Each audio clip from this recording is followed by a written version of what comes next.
Hello and welcome to the Europeans podcast. There are three of us today. I'm Dominic in Amsterdam.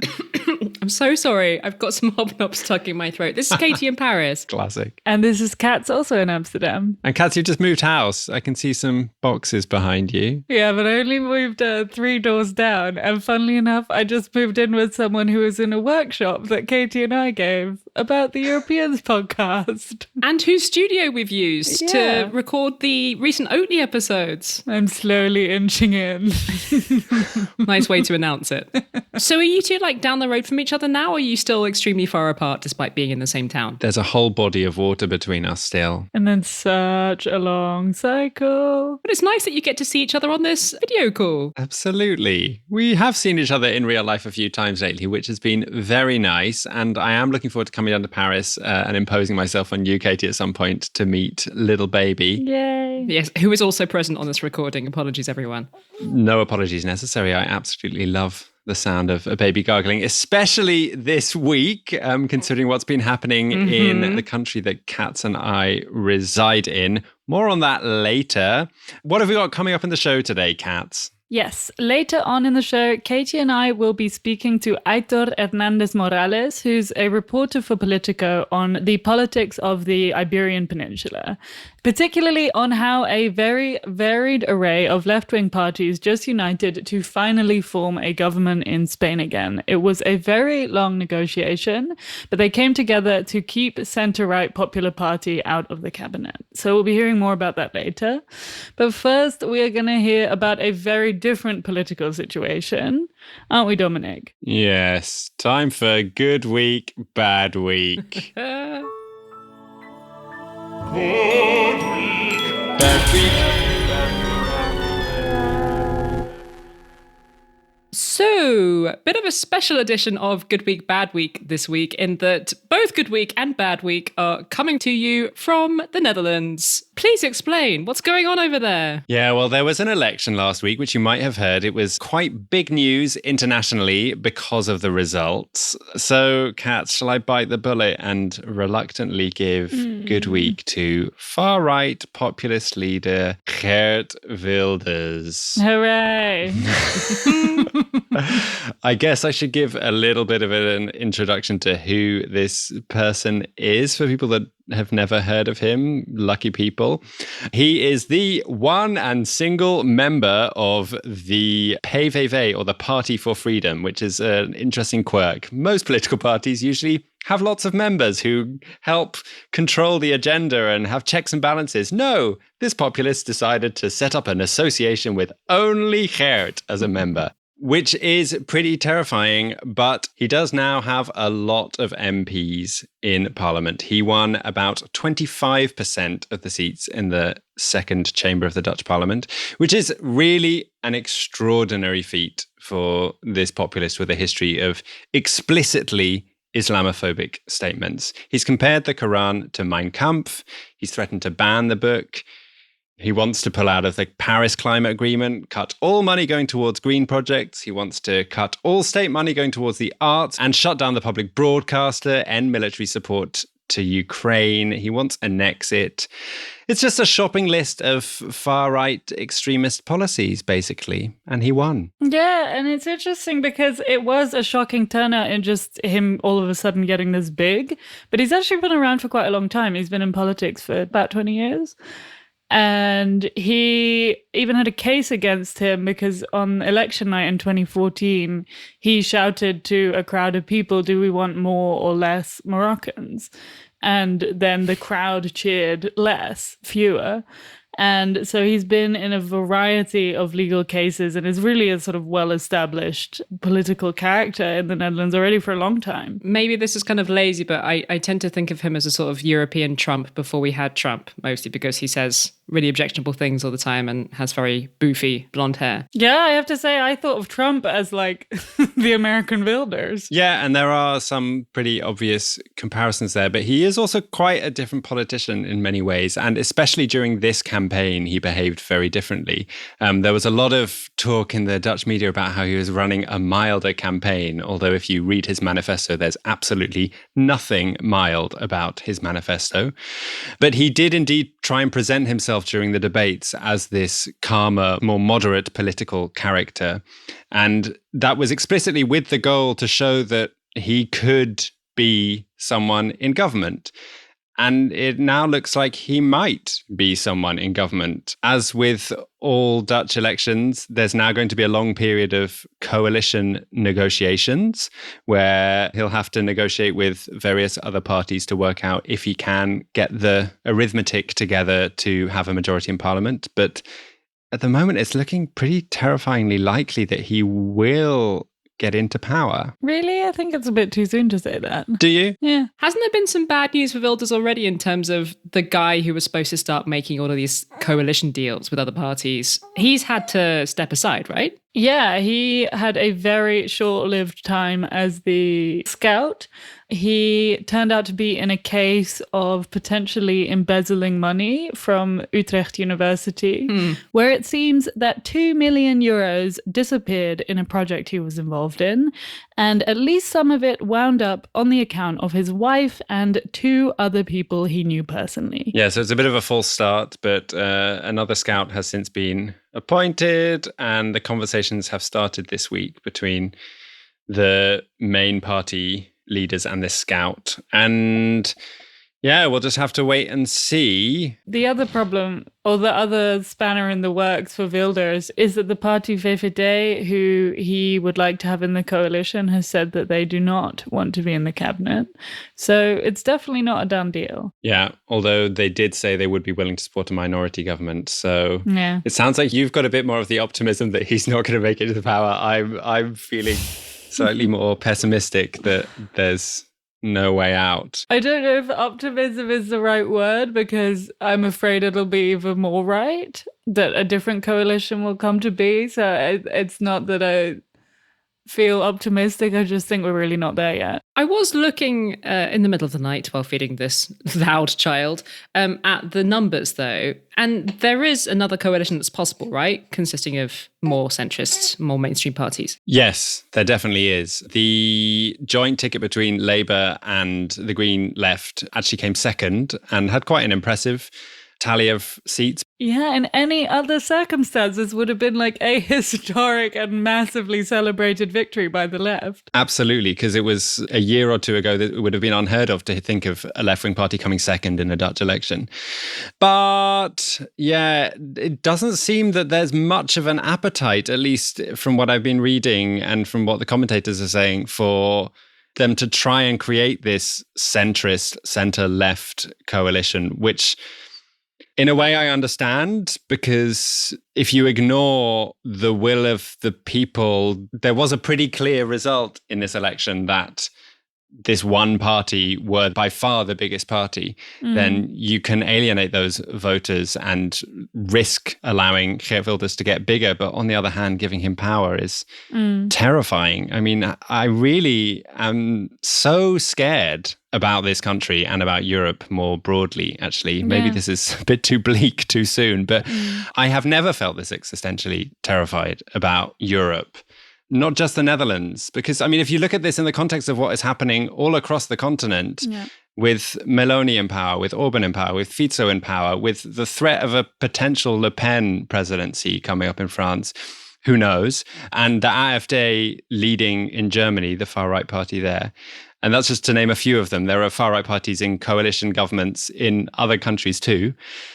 It just feels like, when are we going to find a way to defeat this very easy rhetoric that these right-wing populists have? I mean, I watched quite a lot of these debates and I found it so depressing also how effective the rhetoric is. It's so easy just to blame most of the country's problems on immigrants, even if it's not the reality, but just blaming someone else is such an appealing thing for people to jump onto. And we really need to find a way to defeat this narrative. And if anyone has any ideas or knows anyone who's writing interestingly about how to defeat populists, then send me an email, because I'd really like to read a bit more about this, because I'm feeling pretty despairing this week. Yeah, it's really weird. I actually moved to the US in the spring of 2016, and I traveled through during the primaries and then lived there for 3.5 years under Trump.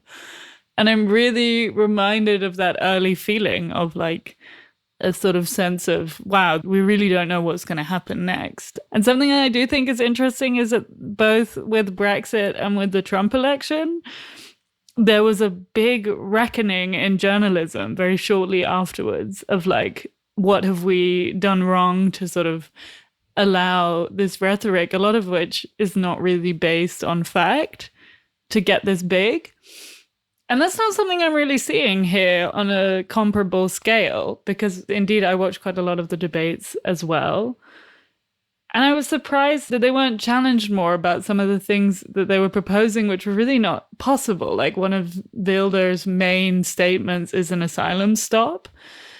And that's just not an available option while being in the EU. It's against international law. And I was quite shocked to see how little consistent context was given. I was also a bit frustrated that a lot of the reporting, at least in the public broadcaster, was just about the kind of horse race of who was ahead and who was behind.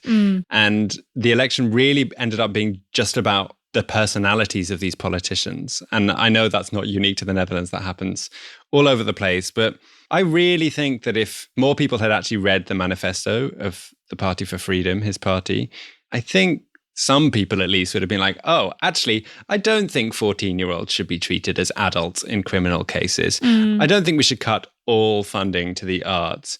I don't think we should leave the European Union. Yeah, which is, by the way, a really unpopular opinion in the Netherlands. I think 80% of the Netherlands wants to stay in the EU. So if he organised a referendum, which he says he's going to do, it would be very unlikely that Nexit would win. Yeah, it was quite remarkable just like on the evening before the elections, how little we knew about what these parties actually wanted to do about some quite concrete things. There's one other thing about this election that I wanted to mention. One other terrifying thing, which is that Geert Wilders won amongst young people. Right. What's going on with that? Yeah, I don't really know, to be honest, but it's something that we're seeing in other countries too. I know in the USA, early polls are suggesting that Biden and Trump are also tied at the moment amongst young people. And people are quite surprised that populists seem to be doing well with young people. And there was this high school election in the Netherlands where it's like a fake election where they get hundreds of thousands of teenagers to vote. And they voted for the two far-right parties as the biggest two parties. Wow. Oh, that's scary. And it is scary because I've always been brought up with thinking that young people are just like inherently a bit more progressive. And that's changing. And yeah, there needs to be a lot of analysis done as to why that is. And I don't know, I mean, my immediate ideas are that maybe it's got something to do with social media and the fact that Wilders and Baudet, one of the other far-right leaders, are quite TikTokable and say nice, easy, sometimes even funny things that can be easily made into a 15-second TikTok video. I did see a report today as well that said that like literacy of how democracy works is really going down and is quite low in the Netherlands compared to some of our neighboring countries. And I wondered if that had something to do with that sort of younger trend. Yeah. Because they probably wouldn't recognize that a lot of what they're suggesting is unconstitutional. So I'm sorry, this is supposed to be Good Week, Bad Week. Yeah, so we were carried away. Please remind me, who are you giving Good Week to and who are you giving Bad Week to? Oh, it's so messy. I think we're just going to have to leave it in this chaos. But I will say that something that's been on my mind a lot this week is I really can't imagine what it's like to be Muslim Dutch or Moroccan Dutch right now, with such a huge win for a party that has been so explicitly Islamophobic. I've already been seeing reports of mosques having to increase their security, and I think that's a really sad day for the Netherlands when people feel that unsafe in their own country. And I think it is also a bad week for the EU, with a leader that is so openly anti-EU. The previous PM, Rutte, was quite pro-EU. And he's against things like the EU Green Deal. He also is against sending weapons to Ukraine. So it's going to be really quite a massive shift. But apparently it's very good news for people like Orban. Yay! Yay! Yeah, the Netherlands was a founding member of the EU and has traditionally been quite like a strong pro-European country. So I imagine the political earthquake was felt in Brussels this week as well. So what is this? Bad week for the Netherlands, worse week for Europe? Yep, that's what it is. Fun. Yeah.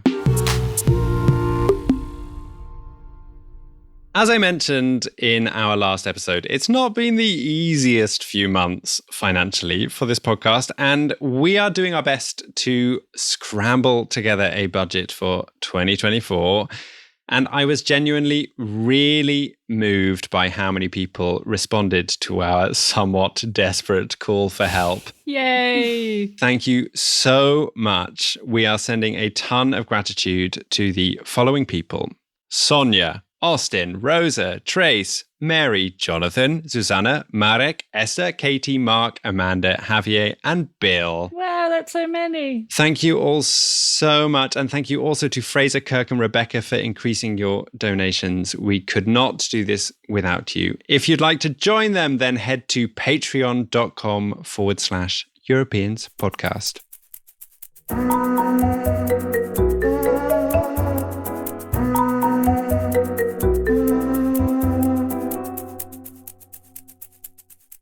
So coalition building is kind of a sport in Europe, and whatever government you guys end up with in the Netherlands, it's probably going to take you ages to get there. Yep. And in the other country that you follow very closely, Katz, Spain, where you used to live, they've just managed to cobble together a government after months of coalition talks, right? Yeah, I thought that was really interesting, especially watching the debates. The left in the Netherlands was so unaligned. Like one of the other center-left parties, D66, were really bashing Frans Timmermans for not being strong enough on climate. And he was, the person that put the EU Green Deal, together with many others, together. So I thought that was really wild to see them not aligning on this. And meanwhile, I was following what was happening in Spain. And there, the left very much aligned, pretty much to keep the right-wing leader out of government. And a very unlikely coalition was formed with some pretty varied parties. And so it is, again, Pedro Sánchez, leader of the Socialist Party, who is keeping his position as the Prime Minister of Spain. It is a very different situation than what just happened in the Netherlands. And so we rang up Aitor Hernández-Morales, a reporter for Politico, to find out more.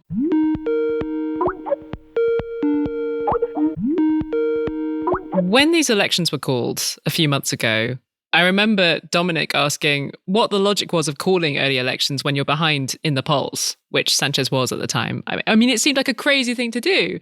And here we are 6 months later, and a new Sanchez government has just been sworn in.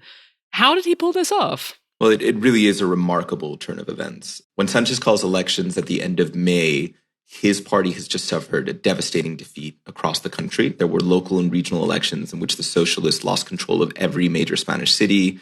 They've only retained Barcelona, and that's basically because the center-right Popular Party agreed to support them so that Catalan separatists would not take the mayoralty. What we see here is an incredible gamble. Basically, the idea is that if elections are called for the summer, the campaign will take place at the same time that the Popular Party is making deals at the local and regional level with the far-right Volksparty. Even though the Popular Party was the most voted party, it didn't achieve a majority in any of these places. Its only route to power was to make these deals with the Volksparty, which does not believe that violence against women is a thing. It is contrary to LGBTQ rights. Independently from picking just a very good date to hold the election, I think the defeat in May really woke Sanchez up. He realized that even though his government's policies had been broadly popular among the public, his government and him in particular just had a terrible image issue. So one of the things that he did was completely change his communication strategy and start engaging with everyone. He started appearing on podcasts, on morning shows. He went to radio shows with hosts that he knew hated him. He engaged with everyone and brought out his most charming side. But more than anything, he made a play both for consolidated groups like women who are historically socialist voters. And then he made a very unusual play for the youth vote, which in Spain historically had gone to far left parties. And he started appearing on these youth-oriented podcasts and just being like kind of this cool dad. The cool dad of Spain. The Spanish left has gone pretty far to come together in this election and in this government.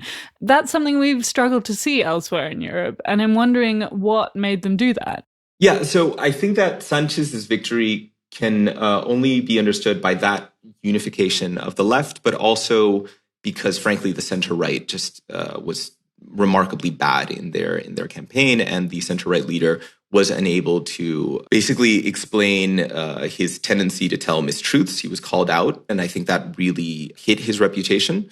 Once the elections happen and it becomes clear that even though the Popular Party has scored the most votes, it does not have enough seats in parliament to actually form a government, that's where we see this unification of the left. The left realized very quickly that it was either forming a coalition government around Sanchez or alternately accepting new elections where it would be possible for the Popular Party to get its ducks in a row and for it to form a party with the far right. And we especially heard that this last week when we had the debate prior to Parliament giving Sanchez approval to form a government.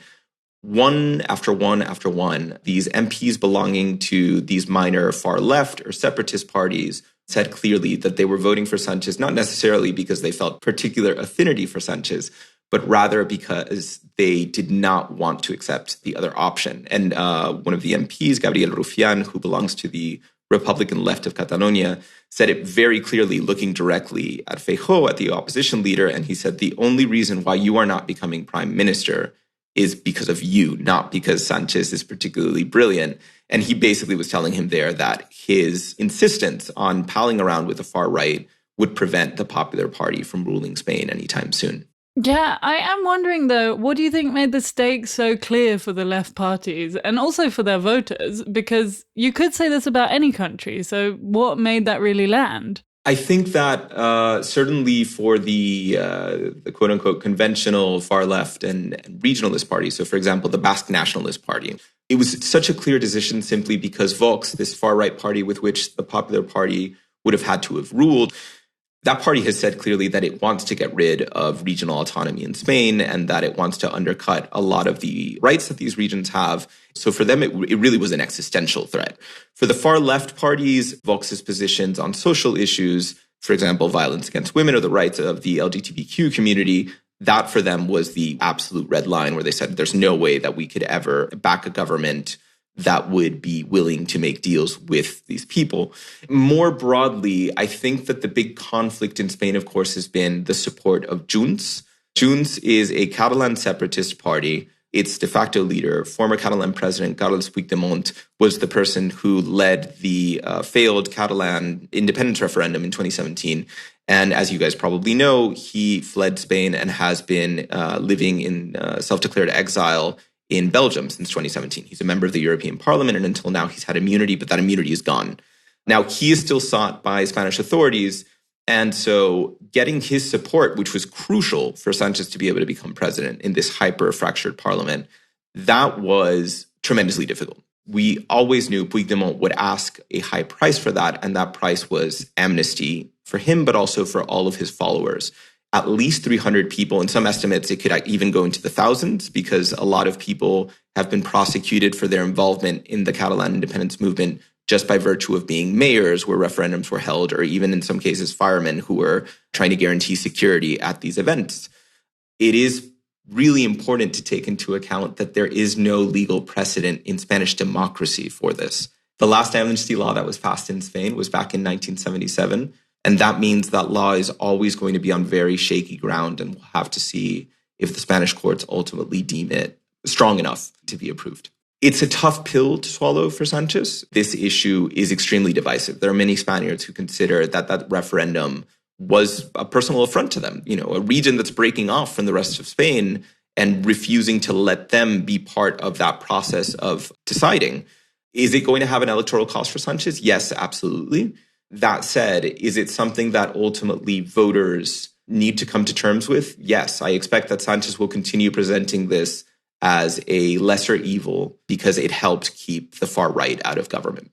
This is a minority coalition. Yes. How likely is it that this government just collapses? It's difficult to argue that it would collapse simply because the only way that governments can collapse in Spain is through a censure vote. And you would need a majority of parliament to sign on to that. So you would need the conservatives and the far right to somehow convince a lot of far left and regionalist or separatist parties to join them in voting Sanchez out. I don't see that as being possible. What I do think is that it is going to be a government with a huge, huge challenge when it comes to passing legislation. These are parties that are fundamentally different. If you just look at, for example, the Catalan sphere, what you have are two separatist parties. Officially, sure, they both want separatism and they both just back Sanchez. But when you get into the nitty-gritty, these are parties that have fundamentally different views on socioeconomic issues, and it's going to be incredibly difficult to get them to back any sort of draft legislation. Mm-hmm. Do you think that bringing these parties together could really bring Spain together? I think it's going to be a very complicated period for Spain. I do believe that Catalan separatism is not what it was 6 years ago. This was one of the lingering open wounds. And by passing this amnesty, many argue that Sanchez is actually robbing the movement of its martyrs. And that ultimately will help deactivate it even further, because no longer can people be, protesting in Barcelona saying, let our leaders come home. If they're already home and they can run for elections, that's their own problem. Mm. There have been some pretty massive protests across Spain in response to this deal. And I've been seeing some pretty disturbing footage of people making Nazi salutes and also singing Franco-era fascist songs. Can you tell me a bit more about what's going on there? Yeah, so these protests have mainly been going on in Madrid in front of the Socialist Party headquarters, and they've been going on for about 2 weeks now. The initial ones really drew a lot of people. I was in Madrid at the time, and it was pretty shocking, and there certainly was a palpable tension in the city. Those have gradually been dwindling, and the people that keep coming out, as you say, are hardcore far-right supporters. I do think that this is opening up a wound that is going to be very difficult to close for Spaniards outside of Catalonia. I think the news of the amnesty has actually been received with kind of a shrug in Barcelona. I was there the day that the bill was filed, and the reaction I saw from both political leaders and people on the street was one of, cool, great, but this doesn't really change my day-to-day. In Spain, meanwhile, the reaction was this drama. Oh my God, I can't believe we're doing this. And I don't think that's going to go away anytime soon. I also think that the government is going to have a challenge in that this law will take a very long time to make it through Parliament, and then it's going to be challenged in the courts, and it's not going to be settled, I would say, probably this year. And while that's open, the Sanchez government is going to have to deal with it day after day and deal with the questions from the media and deal with the arguments in the Parliament. So I think they have a tough year ahead, and a year where a lot of people are going to be very upset. Nonetheless, Aitor, it is slightly more hopeful than what's going on in this country. So I really appreciate it. Thanks for talking to us.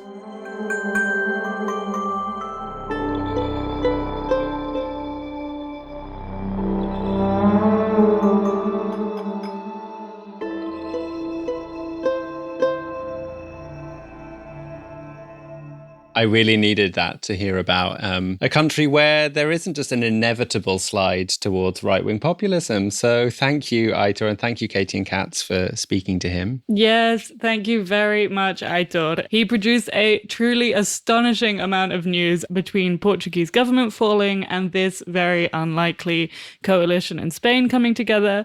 So I can highly recommend going to read his reporting and also his tweeting, and there will be a link in the show notes. I particularly enjoyed this thread that Aitor did about the briefcases that Spanish government ministers really get. I now really want one of these briefcases. I wonder if I can find one secondhand on eBay. I mean, they must have loads of them. They're very fancy.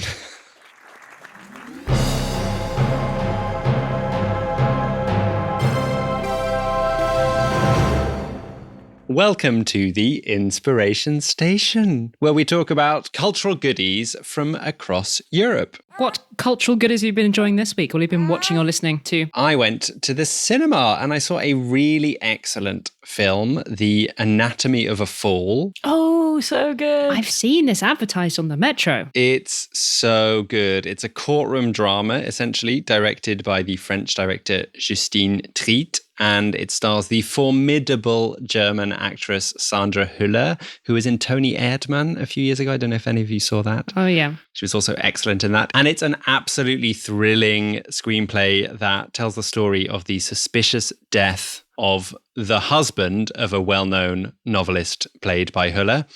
And it's asking the question, did he fall? Did he jump? Or was he pushed by his wife? And the thing the film does so cleverly is that it leaves the audience guessing, not quite sure if the film's protagonist is innocent or guilty. And this ambiguity makes the film so tense and dynamic. Hulla is amazing in it, as is the boy who plays her son, who is partially blind. It won the Palme d'Or at Cannes earlier this year, and it also won the Palme d'Og for the excellent performance of the show's lead dog, Snoop. I have reported on this award before. Very important. I met some very nice dogs. It is the most important award handed out at Cannes, in my opinion. There was actually some surprise that it wasn't selected as France's submission for the Best International Oscar. I read an article in Variety which cited some French cinema insiders wondering if the film was being snubbed by the committee because of the director's fiery political speech she gave at Cannes. Ooh, juicy. In which she criticised Macron's neoliberal government for commodifying culture in France. Oh. Remember that drama. So who knows? But even without the potential Oscar nomination, it's one of the biggest box office hits of a winner of the Palme d'Or in recent history. And I think that box office success is very well deserved. So I recommend you go and check it out. Can't wait to see that. Yes, I watched it too and it was brilliant. Oh, did you? Yeah. And I felt so uncomfortable afterwards. Trust, it's so hard. I know. What have you been enjoying, Katy? I wanted to recommend a book that I have been consuming in audiobook form, Treasure Islands. It's by the British journalist Nicholas Shaxson, but it concerns several European countries, actually, in that it is a history of tax havens around the world and the story of how tax evasion became this huge, huge part of how the global economy works. And this book is like absolutely fascinating. I have been lapping it up. And it's going to sound kind of crazy, but I think if aliens landed on this planet tomorrow, I really think that tax havens would be like a crucial thing to explain to them about how the human economy works. And it sounds really boring, a history of tax evasion. But like, honestly, there is a jaw-dropping anecdote every few minutes in this book.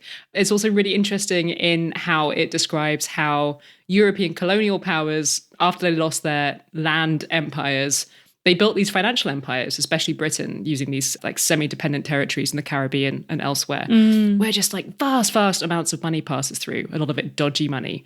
Can't recommend this book highly enough. It is called Treasure Islands, and it is by Nicholas Shaxson. Sounds great. And can I recommend one more thing, please? Sorry. Oh, scandalous. But as you heard earlier, it's been a very tough week in the Netherlands for a lot of people. And one group who are feeling very scared about the win of the far right are artists. I actually found out about the result while I was rehearsing at the National Opera House here. And there were people around me just immediately saying, okay, what else can we do? What other jobs are there? It was like quite bleak. Yeah. I happened to run into someone who works with Mohammed, who we made an episode about and with. And she told me that immediately she got calls all day from people in their asylum seeking processes, ringing her up and saying, what's going to happen now? What's going to happen now? Which I thought was very sad. Yeah, it's a destabilizing time for a lot of people. So forgive me for recommending a Netherlands-specific thing now, but I wanted to briefly recommend an exhibition that's opening on December the 9th at the Photography Museum in The Hague. It's called Ordinary People, and it's a retrospective of the work of Dutch photographer Rob Hoornstra, who's been photographing Europeans in everyday situations for a long time. It will feature some pictures from his collaboration with writer Arnold van Brugge, which is very controversially called The Europeans. No, those thieves. In one of the most controversial stories across the continent. Right? It looks like it's going to be really nice. And yeah, the Europeans, the other Europeans, they've received support from our friends and partners at the European Cultural Foundation. So go and check it out if you're in The Hague anytime before spring 2024. Let's support our artists. Yes, please.